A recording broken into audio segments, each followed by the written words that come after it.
Hey guys, Austin here with the Maker's Dimension. Guess what I got in the mail? Got my Wham Bam flex plate. So I went ahead and already installed the magnetic bed from 713 Maker. Now what this does is it'll actually just magnetize right to that bed. It does come with a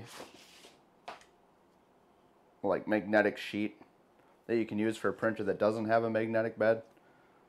But for this I'm going to go ahead and use the one from 713 Maker just to make things easier. Going right into the box, what came with this one, and I'm assuming this is pretty much what you get when you order it from off their website now. They do have a website up and going, so you can order directly off of them now. So here's your spring steel plate. It's got a nice Wham Bam logo on it. Your magnetic sheet sticker that you put onto your heated bed. And it comes with what they call their Wham Bam PEX sheet. This is kind of like your Build Tack or Gecko or any of that other stuff that you use for a adhesive sticker.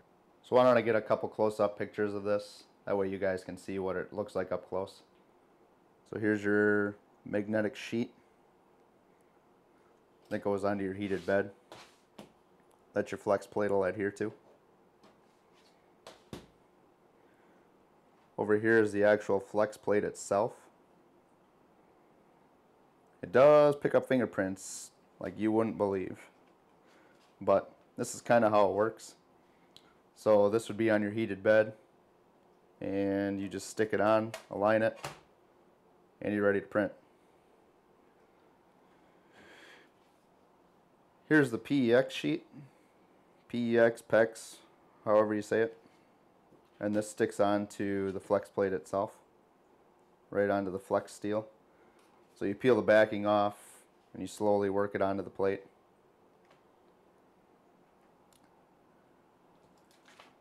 Instructions, and here's your shims. So these are those shims that I'm not really sure what they're for. I know they say to try to shim it level and that sort of thing, but I don't know if you can level your heated bed.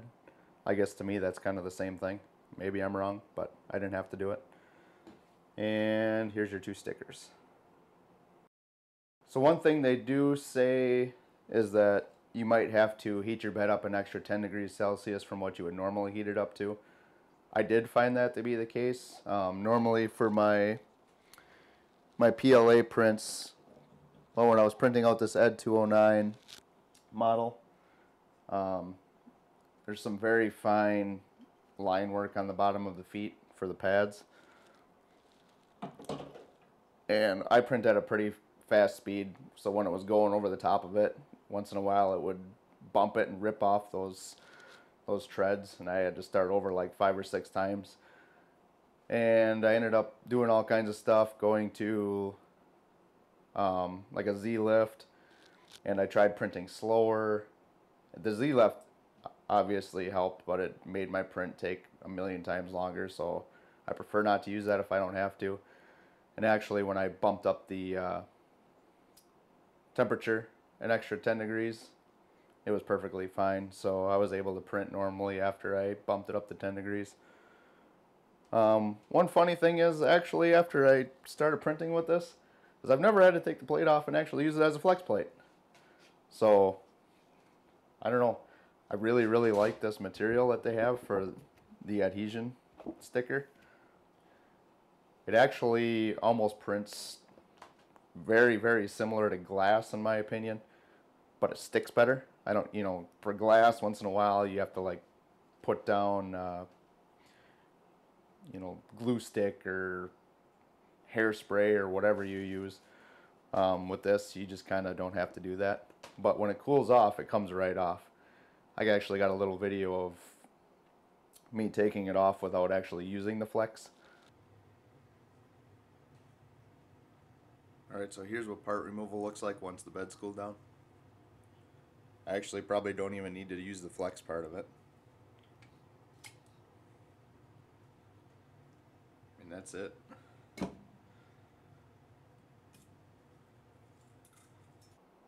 So there you see how easy it is to take it off, and I didn't even have to remove the flex plate.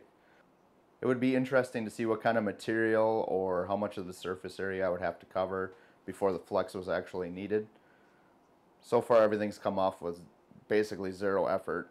You basically poke it and it comes off.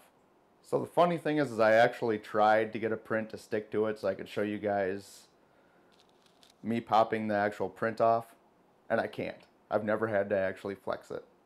So that's kind of one interesting property I've seen with this PEX stuff. It's really impressive, actually. One other interesting thing they stated in the instructions is that if you ever lose the grippiness of your sticker, you can use acetone and steel wool to clean it up, and it's supposed to kind of revive it. We'll see. I'll have to print on this thing a whole ton. So this is the 310 by 310 version. It comes in a whole bunch of different sizes that you can order off the website.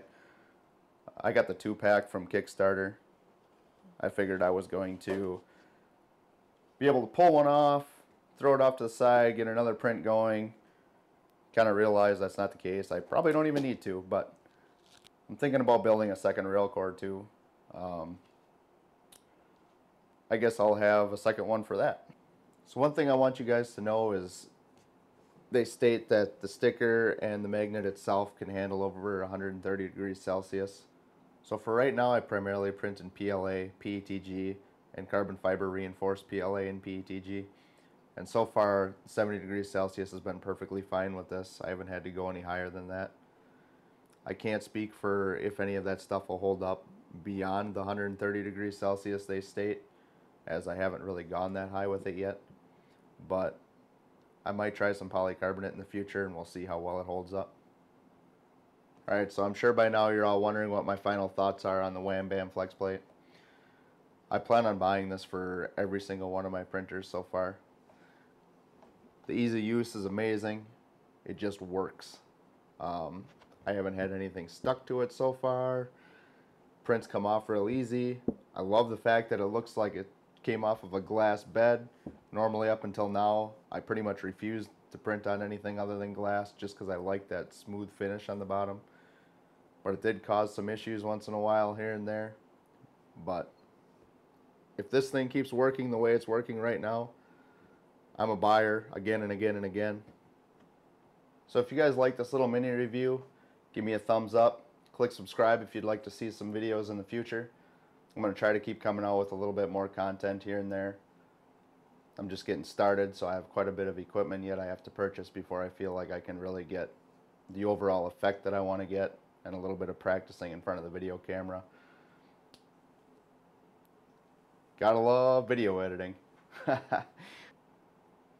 As always, thank you for stopping by, and I'll see you all soon.